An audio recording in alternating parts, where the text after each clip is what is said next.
everybody, welcome back. Welcome back to the AS Clem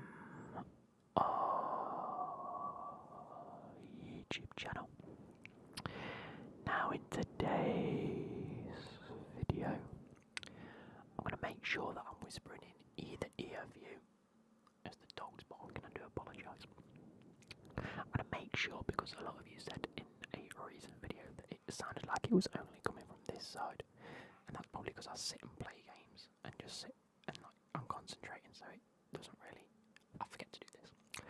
Anyway, today's video is one of those videos where I just need to record a really quick video for you guys. But if you do want to see more content like this, or just some more stuff in the future, make sure you subscribe and make sure you like the video, comment, whatever you feel like you want to do, just do it. But again, it would be much appreciated if you guys could click subscribe. Now, I have gone golfing today, as you can see by the tan line on that arm, which is where I wear my glove.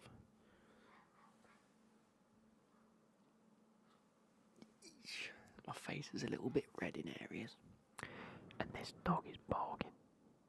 What is going on, man? He doesn't usually bark like this. In today's video, I just want to say I have been listening to the Harry Potter audiobooks because I'm a huge Harry Potter fan, like a massive Harry Potter fan. But I've never read the books. Now, I don't really have time to read the books, I work 45 to 50 hours a week. I come home and I do this for you 3 times a week. I've got a full road to glory that I run. I'm a busy man. I play golf on the weekend. I just don't have time to read. But I've always wanted to, so I've got them on Audible. And I must admit, I am thoroughly enjoying listening to them when I'm stood at work, when I'm doing my job, my midweek job. So I just sit there and I just go around the cars, inspect the cars, but I'm listening to Harry Potter in my little earphones, which is kind of cool. But I thought it's inspired me, in a sense, to actually go through some interesting facts about Harry Potter. Now, I've got 2 different websites open. One says there's like 22 little known facts about the Harry Potter series, and then another one that says top 10 facts about Harry Potter that people might not know, and these are more like little things that people have come out and said happened. So yeah. Anyway, we're going to do that first because I think they're a little bit more interesting from what I've originally read. I'm going to zoom in so I can read it a little easier. But again, if you like this type of content where it's just me whispering to you guys, please do let me know. And I'll make sure I do more in the future, because we tend to have more themed videos, if that makes sense, like where I'm doing something, I'm playing a game, or I don't know, I'm role playing a scout or whatever it might be, or it is not very often we branch out into other types of videos. But here we go, I'm going to go for it, I'm going to see how it goes, and if you guys like it, drop a like and subscribe. Number one. Tom Riddle, aka Voldemort, has a different name in each translation of the movies. Do you remember in Harry Potter and the Chamber of Secrets when the letters of the name Tom Marvolo Riddle rearranged to say, "I am Lord Voldemort"? Well, to make this work in other languages, Rowling and the movie team gave Tom Riddle different names that would work. In French, Tom Riddle's name is Tom Elvis Jedusor, which rearranges to Je suis Voldemort, which means I am Voldemort in French. So I suppose they had to create a name for every language it got translated to, which is kind of cool.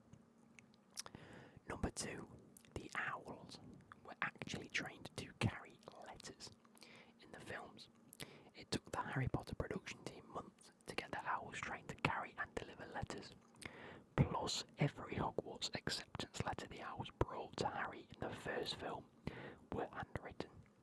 And then it says, check out our interview with Mina Lima, who created the Harry Potter props. Number 3. Mina Lima, who created the props for Harry Potter films,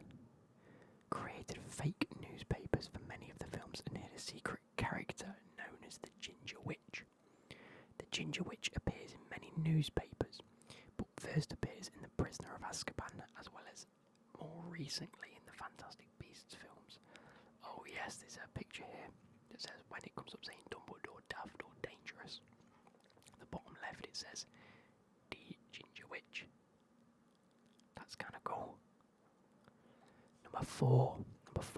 J.K. Rowling and Harry Potter have the same birthday. Both J.K. Rowling and Harry are born on the 31st of July. Rowling put parts of herself into all the main characters, saying that Hermione is a bit like her when she was younger, and that her favourite animal is an otter, the same animal as Hermione's Patronus. Number 5. The Prisoner of Azkaban director, Alfonso Cuarón, gave a very special homework assignment to Daniel Radcliffe, Emma Watson and Rupert Grint. I think I heard about this in the reunion that they did, in like the film, the making of, that they did. Alfonso got Watson, Radcliffe and Grint to write essays about their characters from a first-person point of view. They all ended up they all responded exactly as their characters would. Daniel Radcliffe wrote 1 page, Emma Watson wrote 10 pages, and then Rupert didn't deliver anything after saying, I didn't do mine because I don't think Ron would do his. Or that was my excuse. It felt right because that's what Ron would have done. And you know what? You're exactly right. J.K. Rowling was actually offered the part of Lily in Harry Potter and the Philosopher's Stone, but turned it down, saying she was not cut out to be an actor. So she could have actually played a role in the films as well as obviously writing the books. Number 7. Rupert Grint rapped in his audition to be Ron. He sent a video audition to Newsround for his audition. He said, I did my own video with me, first of all, pretending to be my drama teacher, who unfortunately was a girl, and then I did a rap of how I wanted to be Ron, and then I made my own script thing up and sent it off. It's outrageous. I'd love to get that footage. That would be fantastic. Number 8. J.K. Rowling was inspired by Edinburgh while writing Harry Potter. She said, Edinburgh is very much home for me and is the place where Harry evolved over 7 books and many, many hours of writing in its cafes. Greyfriars Churchyard is where the real Tom Riddle is buried. Wow. And in Edinburgh cafe, the Elephant House is said to be where she wrote the first book. Fantastic.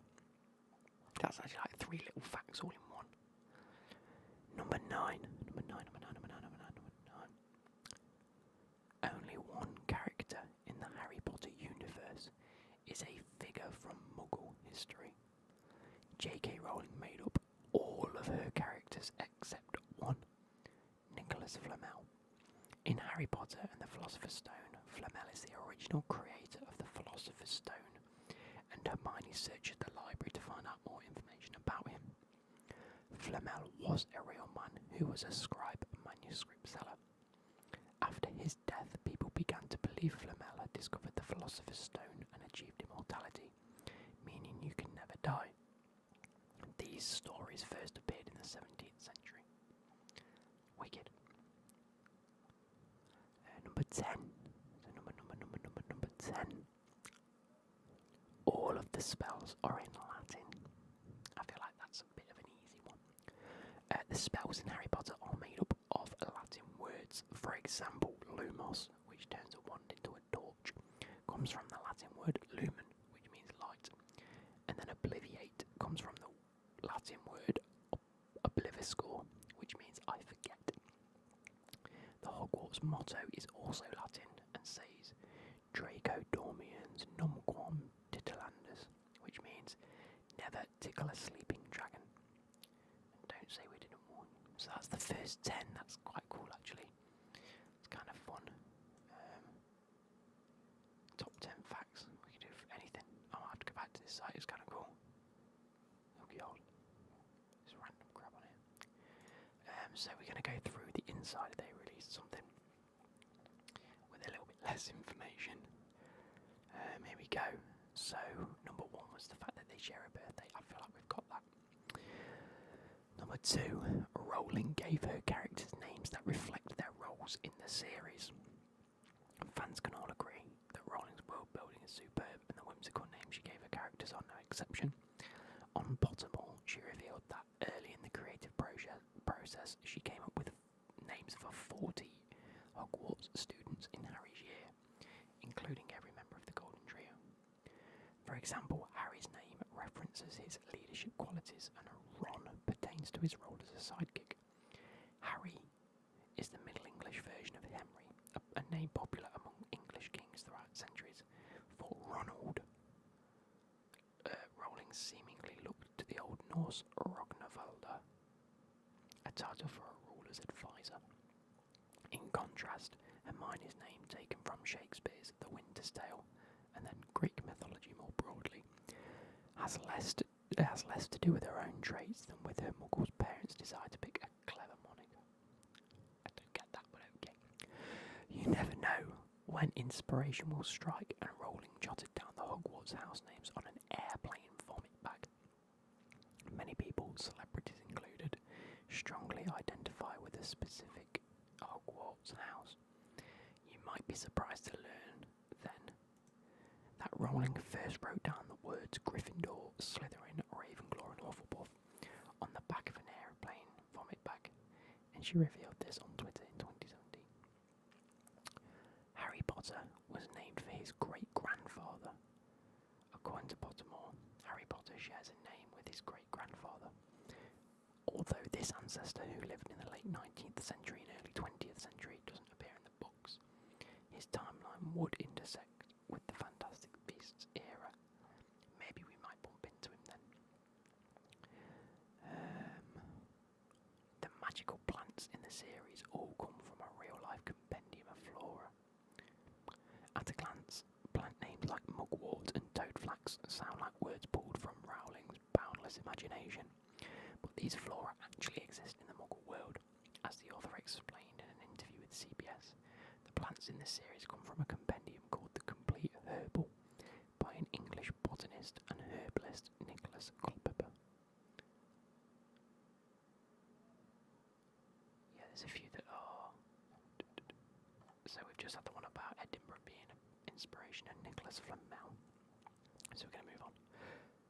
Oh, forget Voldemort for 1 second. The one-time Defence Against the Dark Art Professor and stand-in headmistress, forgets to mention that, has been deemed one of fiction's creepiest villains by none other than famed horror writer Stephen King himself.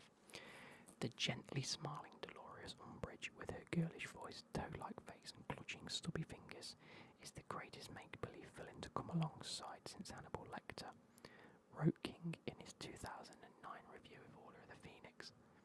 So Stephen King himself said that even he detested Umbridge, and I think I read somewhere like the psychology of Dolores Umbridge and why people find her so repulsive as a human because of her actions. We're going on a bit of a deep dive here, guys, so just bear with me 2 seconds. And like with anything in terms of like a villain, whether it's like a Thanos or Voldemort himself or anything, you see them as the villain. You might even, in a sense, begin to understand why they want to do it, but it becomes so far-fetched that you go, okay, he's the villain, and it's just a case of you separate yourself from that. The reason Dolores Umbridge just hits differently as a bad guy, in a sense, is that we all know someone like that. We all know someone that just is out and out nasty and spiteful and just does things for the sake of their own selfish needs and will go above and beyond to persecute someone or something for no reason. And it's not as if what she did wasn't bad, because it was bad. But we all know someone that can be a Dolores. Like, none of us know a Voldemort. None of us know a Thanos. But we all know a Dolores Umbridge, and that's why psychologically she just hits different when people, look at her or read about her. Anyway, let's move on. Like the multitude of spells in the series, Hogwarts' official motto is in Latin. We've had this one. Fuck off.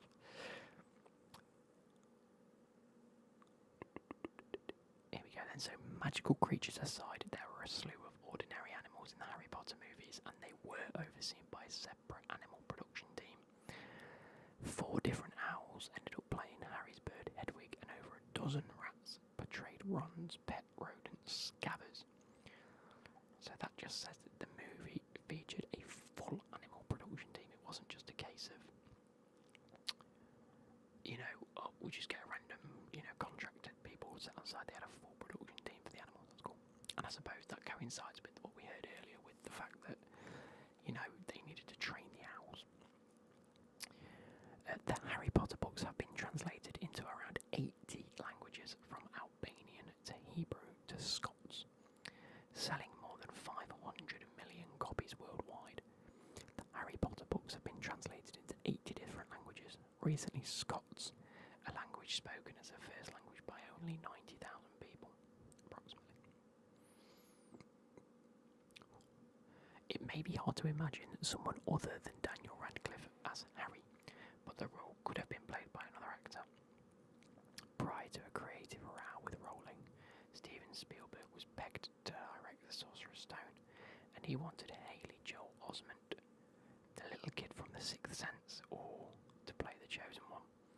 In fact, Daniel Radcliffe beat out more than 300 child actors for the part of a lifetime. I can actually quite see the kid from The Sixth Sense playing it, or, Haley Joel Osment. Here we go. Peeves. The mischievous Hogwarts ghost was supposed to appear in the films. He's not a ghost, he's a poltergeist. One of the most notable differences between the books and the movies is the fact that the mischievous Hogwarts, it says ghost, poltergeist, Peeves' absence from the film adaptations. The late British comedian and actor Rick Mayall was actually cast as the poltergeist. There we go.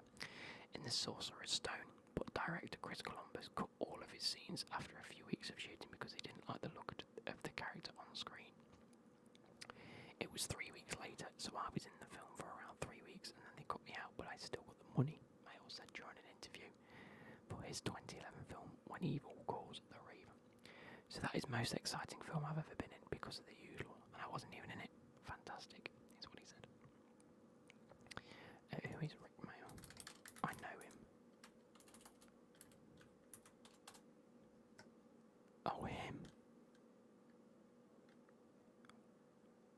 He's in Black. Oh, he played Ace in Blackadder. Was it Ace?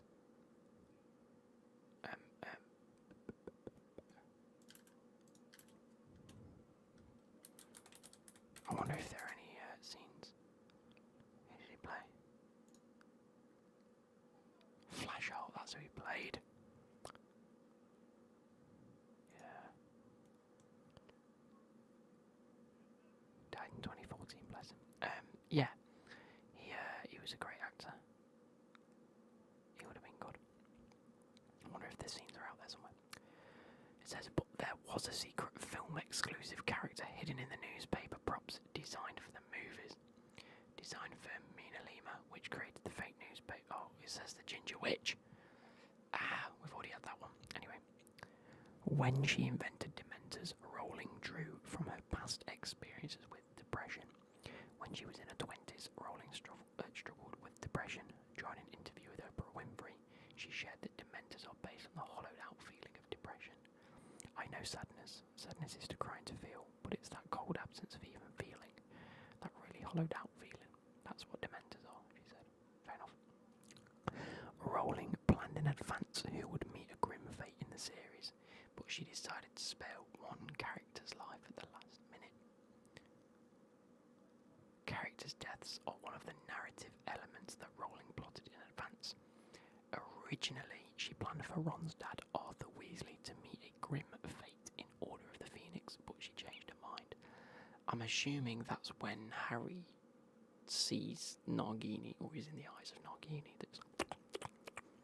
but then saves him because he's thought about it. So anyway, it says, I think the part of the reason for that is that there were very few good fathers in the book, she said in an interview with Today in 2007. That makes sense because you've got James who, although it's Harry's dad and died, you don't ever hear about him being good. It's always Snape's version of events where he's a bad guy and everyone says James is good, but it's like, you could always tell he was a bit of an arsehole. You've got Lucius Malfoy, who's just a dickhead. You've got... Who else is a father in the books?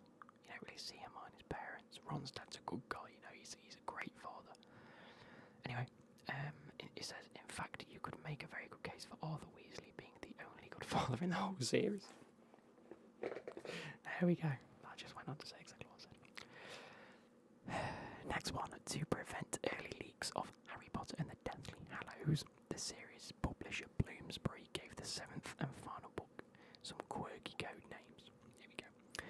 Early proofs and printouts of the Deathly Hallows were given humorous red herring titles, such as Edinburgh Pot Makers and The Life and Times of Clara Rose Lovett, an epic novel covering many generations.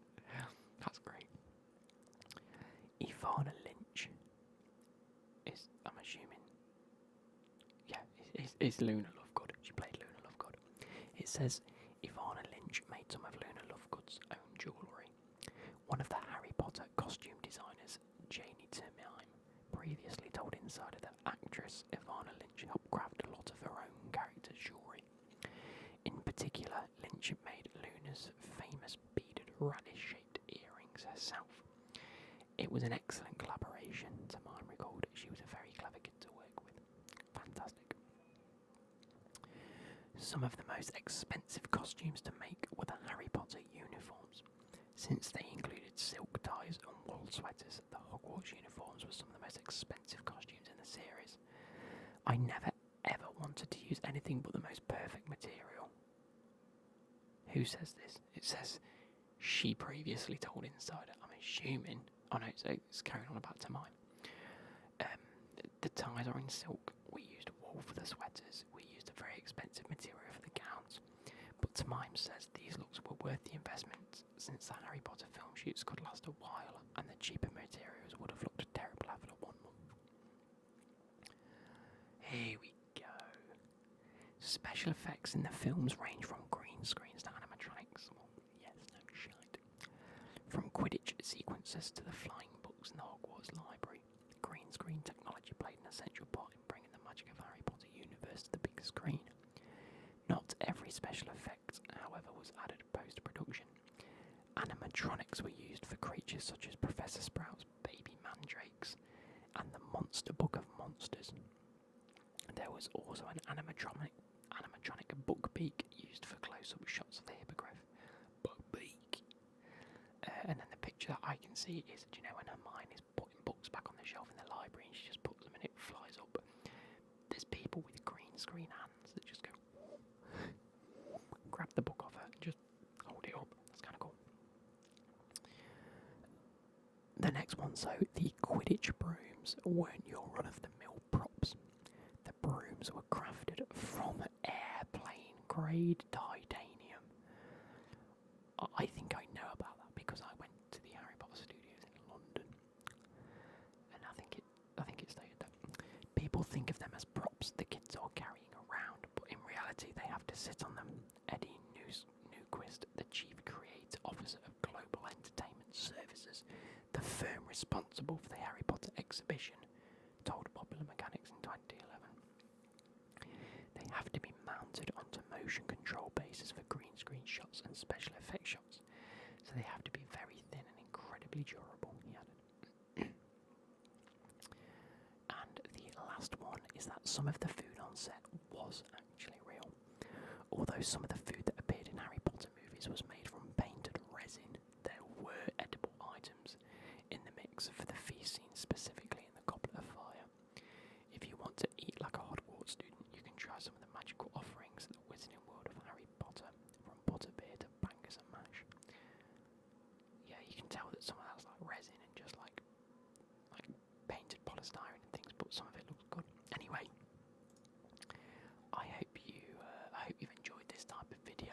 I hope you enjoyed